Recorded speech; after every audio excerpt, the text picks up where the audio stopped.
Welcome to the Environmental Transformation Podcast. I'm your host, Sean Grady, and today's guest is Nikos Avlonas. He is the CEO of the Center of Sustainability and Excellence. How you doing, Nico?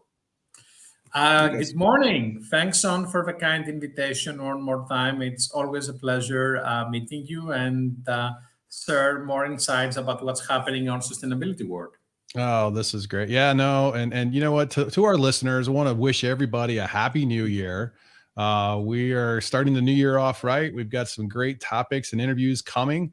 But today's topic is greenwashing. And what is greenwashing and how do you spot it? What are the challenges with companies? That's what we want to get into today. So I couldn't think of a better guest, Nikos, than you to come and help break down greenwashing for our listeners, especially as it revolves around, sustainability reporting and things like that for companies.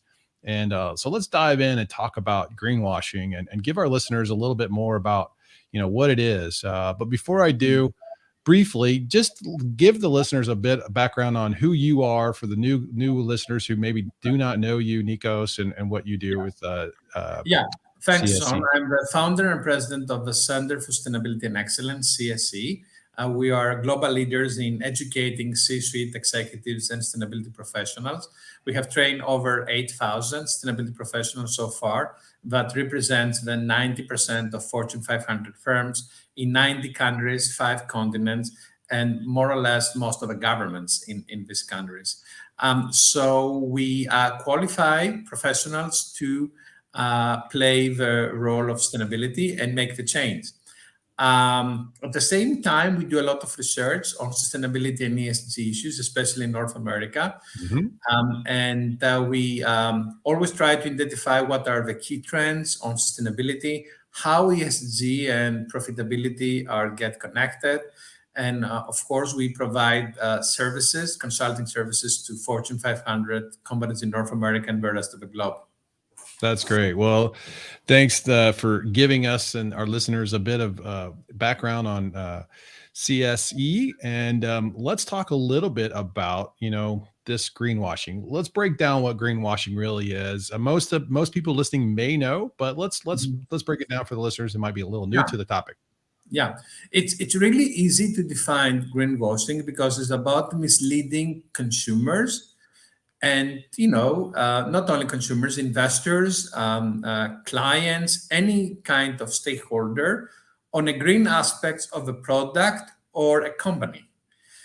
So that is about greenwashing, and it's about misleading. It's about cheating, about how Yes, you it's like are. basically saying you're selling a product that Right. might be green, but it's not, right? Or you're doing environmental practices with your company to Yeah, say you're sustainable, but you're not, right? yeah. So it's that misleading, misrepresenting actual practices or products you're selling and services, right? Yeah, let me give you an example, Sean. For example, ExxonMobil and Chevron, they're considered to be one of the climate leaders by several magazines and they get several awards. But it has been identified as greenwashers because only 17% of their investments is in renewable energy. Okay. So you can see immediately that how you can be a climate change leader and at the same time you contribute to climate crisis. It's Yeah, already. right. And I think for some companies like that in the energy sector, there's a bit of some challenges for them because Mhm. their core business is generating energy and supporting the society with the Yeah, products, right? They have to do that because we can't get off of the products that they're producing because it's we've been so dependent upon it. So they're kind of in a catch 22 a bit, but they're also trying to make a change to be more environmentally friendly too. So I think that's a struggle, right? yeah. There are several companies that they do greenwashing. For example, Unilever. We all know Unilever is a giant. Mhm. They support any kind of initiatives against plastic pollution, and at the same time, Reuters recently identified that they're doing lobbying in third-party countries to allow single-use plastic. Oh wow, yeah. Against their interests. So you can see, how, one behavior and communication is not involved with the actual actions, of every company. So this is also misleading. I'm not telling you the truth. I'm lying to you. That's Mhm. greenwashing. Well, when we talk about some, ways that companies are knowingly misleading, consumers, let's dive into how do they do this a bit? Like what are some of the strategies I think that probably companies take to mislead? Yeah. So first of all, the marketeers of the company, including the marketing agencies, right, and all the external collaborators, they're going to attract consumers, of course, and make products more appealing. That's their job, mainly. Everybody wants to be green these days, so they're Yeah, capitalizing on, hey, it's a green exactly. product, right? So green is appealing, and nobody cares about the statements they do are accurate or are misleading or not necessarily great but lying. So we do that through packaging, information we provide in packaging, through information we provide in ads, through social media, through videos. There's so many. They use any kind of communication channel to do greenwashing. And there are two types of greenwashing. There are the intentional greenwashing and it's also the unintentional greenwashing. So Yeah. there's always two. I would say that the vast majority is the intentional greenwashing. Gotcha. Right. So marketing is a thing, but like, how about greenwashing in, say, their uh, sustainability reporting? Or, I mean, Yeah. that's more of a direct, like, That's different level. Yes, this is completely intentional. So when we're talking about this level, it's right. 100% intentional. So we're talking about organizations that they are, communicate that they comply with particular standards for sustainability reporting, about waste management, about greenhouse gas emissions reduction, and so on. But at the end of the story, they don't actually do that and they don't receive any third party check or assessment. So there's lack of evidence. Yeah. It seems to me that would be a pretty challenge for most companies, especially today when most big corporations are needing to really provide sustainability reporting. But I think the ability to get their hands on the data, right, to properly summarize it has got to be kind of challenging itself if they're just starting out, right? Absolutely, yes. And that's why we have ESG rating providers. But what they do is that they check the data, they check the evidence of this data, and then they decide about the rating of a particular company. And this is truly important because you can really clarify if there is true evidence or this is just communication with no verification. And this is the difference between reality and greenwashing or manipulation. Well, when this occurs in companies, I gotta imagine, especially when it's knowingly happening, who's typically responsible for this type of accurate reporting, either the sustainability process or the product Yeah, benefits of the environment. I mean, who ultimately is yeah. responsible for this Yeah. misleading? The ultimate responsibility for the reporting is to the CEO of the company. It's straightforward. So at the top, I Because, mean, that's the bottom line. If he is not or she is not connected or invested into the operations at a granular level, in a sense, right? Just to know, and I'm sure that they've got deputies, so to speak, that are managing these aspects of their business, but they need to know that they can rely on those people in a way that this information is accurate because their stamp of approval on it, so to speak, is the yeah, yes, is and what's there's a telling the risk. companies, yeah, what they're doing, right? Yeah, and there's a risk that can really affect its company reputation and also its reputation to its clients, which is going to be significant risk to that. And we have seen several cases happening like that, where the CEO obviously is not aware, but at the end is his or her responsibility to be aware about what's happening and about the validity of the data and the transparency, the level of transparency about the disclosures they're actually providing to the public. And we're talking about listed companies, right, where they have a lot of responsibilities to their shareholders, to investors. So it's really important there.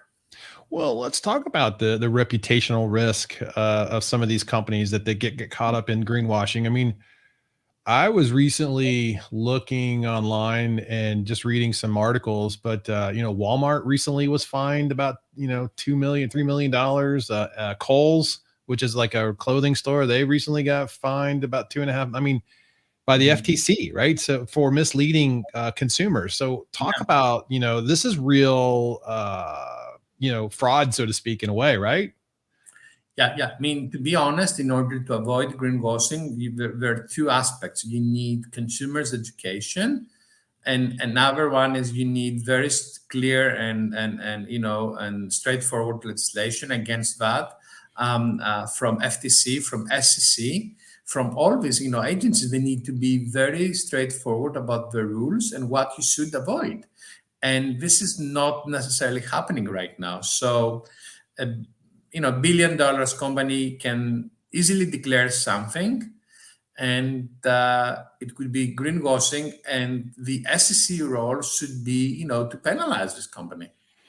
So the risk here for companies is obviously it's this potentially fining, receiving a civil penalty of some sort for misrepresenting their green positions in the business. But what about the company's risk for the investor? I mean, like, an Yeah, investor sees this and says, "Hey, look, this is not a company I want to invest in because of your greenwashing practices. You haven't met the expectations of honest reporting." What does that do to a company's stock value? yeah. That's exactly the case. This is the highest and most important part of greenwashing, where shareholders, through the stock price, and investors are get affected by greenwashing. EU created the pioneer legislation in 2022, where all the financial sector should declare what kind of investments they're going to do, and they classified the type of investments are going to be considered green. So there is no gray area anymore. So this is not everything, but this is a way forward for focus on investments that are clearly green. So for Right. example, nuclear energy is going to be considered green by 2025, and afterwards is not going to be considered green. It's the Mm. same with natural gas. Natural gas is considered green today under this legislation, but in 5 years from now, it's not going to be considered green. So it creates rules about what is green and what is not. So where the 30 trillions of investments should put their money, and when they should avoid putting their money. So I believe this is a significant legislation, and already in Asia, all the Asian Pacific countries, they have started to do a copy and paste of this legislation because they understood how important it is for the future investments. Well, yeah, I mean, so are there rules or guidelines in place to prevent greenwashing from happening? And if so, what are they? Do they have any teeth? No, no, that's the answer. That's So the answer. no real true red Of light. course, Yeah. at the same time, if you are misleading right consumers, your competition can go against you at the same time and can put you in the court about lying. Not Gotcha. necessarily right for greenwashing, but for all the cases, including greenwashing, which is obviously happening right in Right. all over the globe. But this is not a specific legislation for greenwashing. So we need a specific legislation to clarify things. What is green? What you should avoid? And how you should, avoid misleading consumers, public, anybody. Yeah, I think most consumers now, there's a huge movement in the investment community to impact investment, I guess is what they're calling it. Where they want to invest in green funds around the globe, and um, Mhm. you know most of those types of funds now are they're still providing a good return on the investment, so to speak, Mhm. for the investors, compared to some maybe the blue chip type companies who aren't quote unquote as green.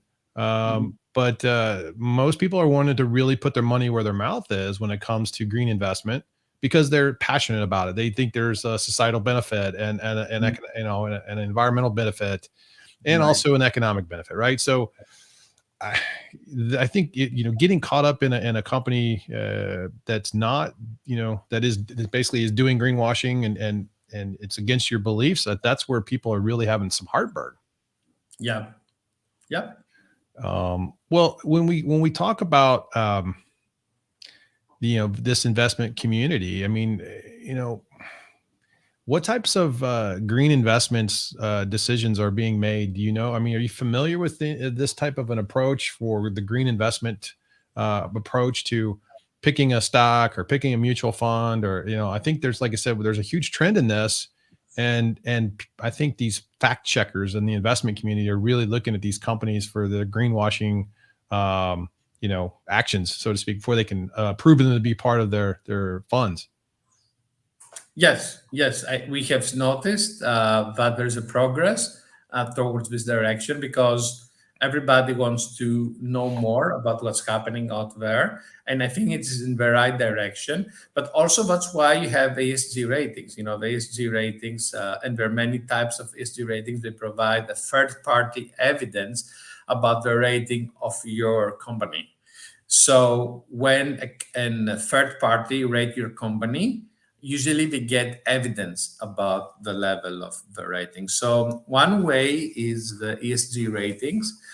Another way is screening. So a lot of investment funds, pension funds, for example, they have ESG screening teams where they do a lot of due diligence about what you're actually doing, Uh-huh.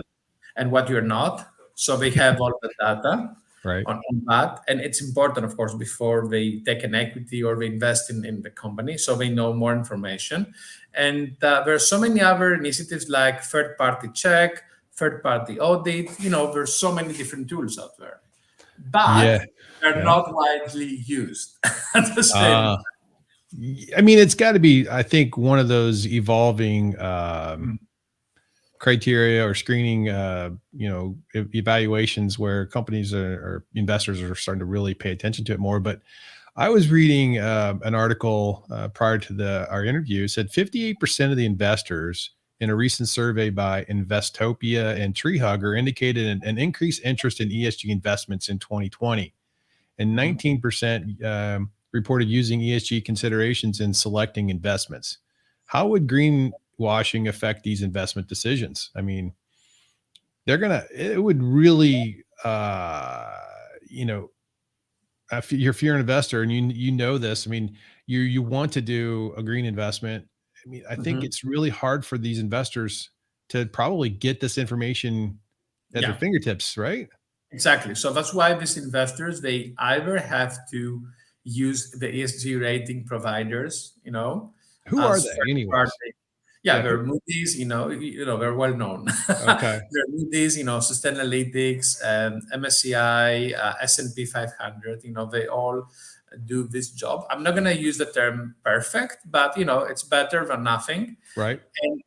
But what you mentioned is why the Europe is doing a lot with the new legislation on EU taxonomy, as they call it, because they want to create clear rules and say, okay, this, if you invest in, I don't know, solar panels, this is considered a green investment. If you are, I don't know, if you are, invest in hydrogen, it's not a green investment. The Really? hydrogen needs to be green. There is a classification of green hydrogen before you make it a green investment, because the other hydrogen is not considered green at all. So, no, just giving an Okay. example of rules of what and classification of type of activities that the investors should or could, invest their money and can feel sure that, there is no greenwashing or gray area there. Right. Wow. Okay. So a lot to take in here when it comes to evaluating companies and their green claims, so to speak. And then these rating systems are one, which is good. But how would a normal person, you know, spot, greenwashing, just, from a consumer perspective? Like if you didn't really have if you didn't have, the rating at your system at your hand, course. Yeah, you have how would nothing. you even spot it? Yeah. It's about education. It's about information. It's about knowledge in a very complicated area, right? When we're talking about packaging, it's impossible to read anything on packaging today, honestly. I mean, you need to know everything. I believe for greenwashing, if you have an understanding of the basic things of sustainability, if you take one of the courses of CSE, for example, Mhm. and there are many levels, of course, of courses. There are the basic, the more advanced, and so on. I believe you can be able easily after one course to classify, I would say in seconds, a greenwashing activity extremely easily. For example, is it Tesla a green car?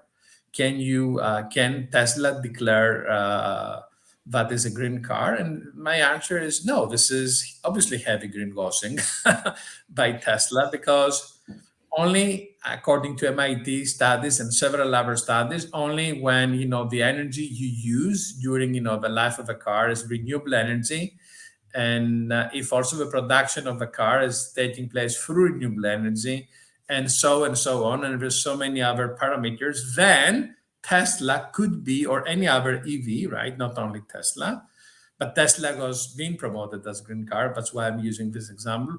Could be considered as more sustainable solution than the existing, vehicles that we use. So it's not as simple as it seems. So Mhm. EVs cannot declare as green. As if anybody declare that, immediately is doing heavy greenwashing. Mm. Well, that's interesting you bring that up because I mean, that is where a lot of the automotive industry is pushing to Yeah. get consumers to buy their product because it's a more sustainable way of a mode of transportation. But Yeah, uh, yeah, if you see that from the perspective of getting away from fossil fuels, yes, it is a sustainable way. But right, if you see the numbers of CO2 emissions, right, during the creation of the vehicle, from the production, production manufacturing, of the materials and in the end of the life, yeah. not necessarily green. So, so Yeah, that's well, the key. that's the that's that full life cycle analysis that needs to take place when you assess, a green product from its, Yeah.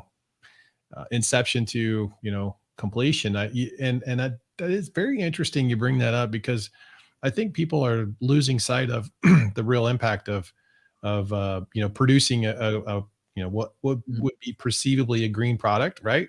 Yeah. But there are still CO2 impacts and emissions and negative things that happen in the development or manufacturing process that aren't really factored into that assessment. Yeah, yeah, but I want to clarify is that EVs for me are important because you are moving away from fossil fuels as an industry.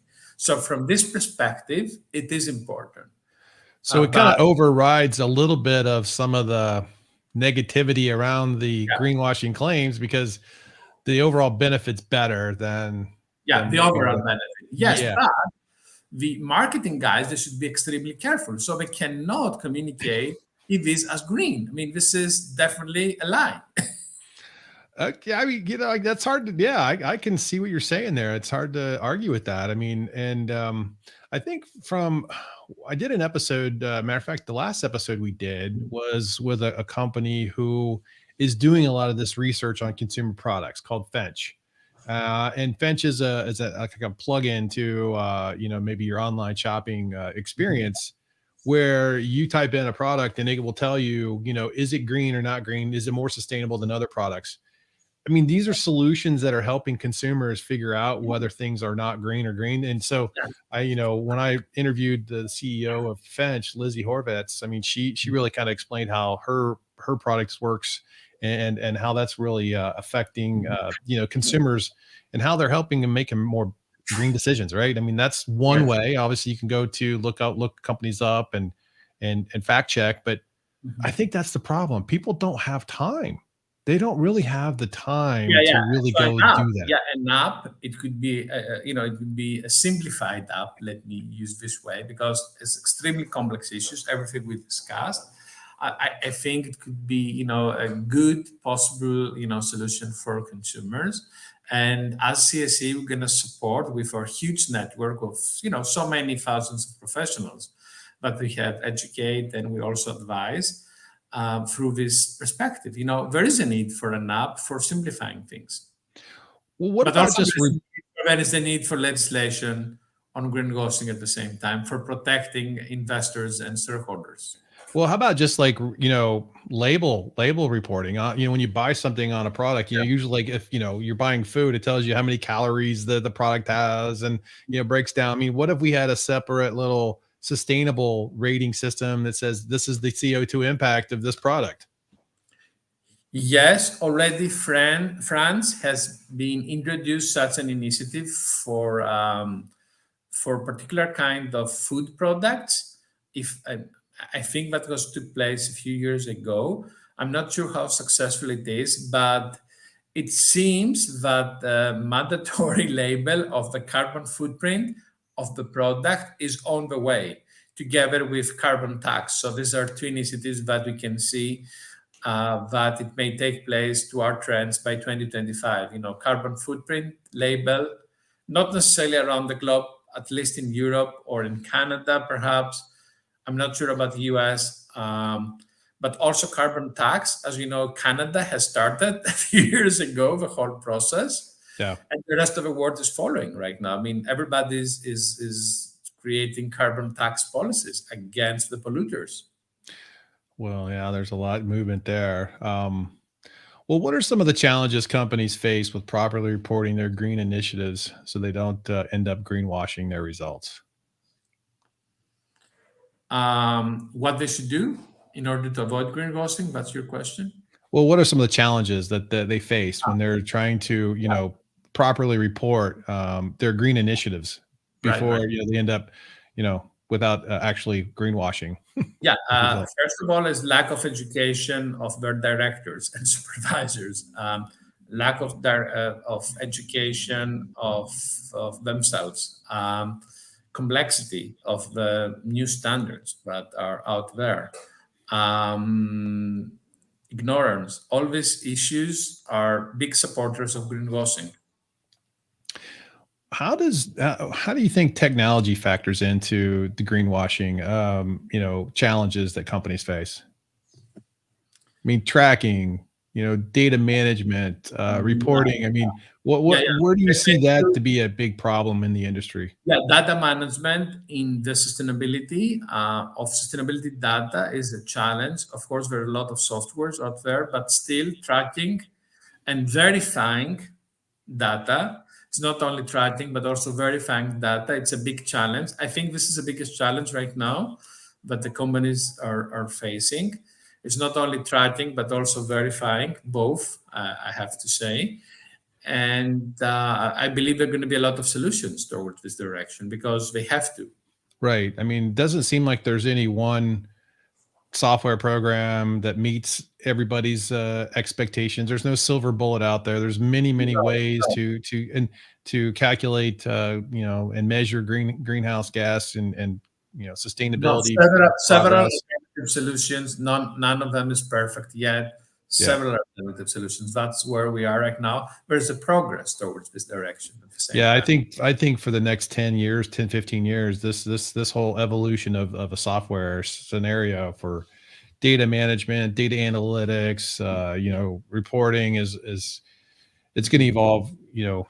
quite a bit. And there's going to be a lot of players. It's not just one. There's so many different industries, so many different use cases, business practices that all need to be factored in. And I think there's going to be so much of this bespoke type custom reporting scenarios. It's not just a cookie cutter solution that's going to help everybody.